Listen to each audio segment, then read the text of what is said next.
കുഞ്ഞുമണിയുടെ അങ്കണവാടിയിലെ ഓണാഘോഷമാണ് കേട്ടോ. അമ്മമാരെല്ലാവരും പൂക്കളം ഒരുക്കാനുള്ള തിരക്കിലായിരുന്നു. എല്ലാവരും കൂടി ഒരുമിച്ച് കൂടി ഒരു മനോഹരമായ പൂക്കളം അങ്ങ് റെഡിയാക്കി. പൂക്കളം കണ്ടപ്പോൾ പിന്നെ ഫോട്ടോ എടുക്കാനുള്ള തിരക്കിലായി. ഓണത്തിന്റെ പാട്ടും കൂടെ ഇട്ട് കഴിഞ്ഞപ്പോഴേക്കും കുട്ടികളെല്ലാവരും തുള്ളിച്ചാടാനായിട്ട് തുടങ്ങി. കുഞ്ഞുമക്കളുടെ സന്തോഷം കണ്ടപ്പോൾ അമ്മമാർക്കും സന്തോഷമായി. കുഞ്ഞുമണി ഡാൻസ് കളിച്ച് നിലത്ത് വീണു. പൂക്കളം എനിക്ക് എന്തായാലും നന്നായി ഇഷ്ടപ്പെട്ടു. കുഞ്ഞുമക്കളുടെ മിഠായി പെറുക്കലും തവളച്ചാട്ടവും ഒക്കെ ഉണ്ടായിരുന്നു. കുഞ്ഞുമണി ഫോട്ടോയും വീഡിയോ ഒക്കെ എടുക്കാൻ വേണ്ടി പൂക്കളത്തിന് മുമ്പിൽ വന്ന് നിന്നു. ഇതിനിടയിൽ കുഞ്ഞുമണിയുടെ കൂട്ടുകാരിയും വന്ന് ഫോട്ടോയ്ക്ക് പോസ് ചെയ്തു.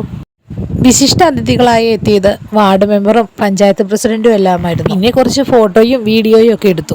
പിന്നെ ഓണസദ്യയുടെ സമയമായി. കുഞ്ഞുമണി സദ്യയൊക്കെ കഴിച്ചു കഴിഞ്ഞപ്പോഴേക്കും കുഞ്ഞേച്ചി എത്തി.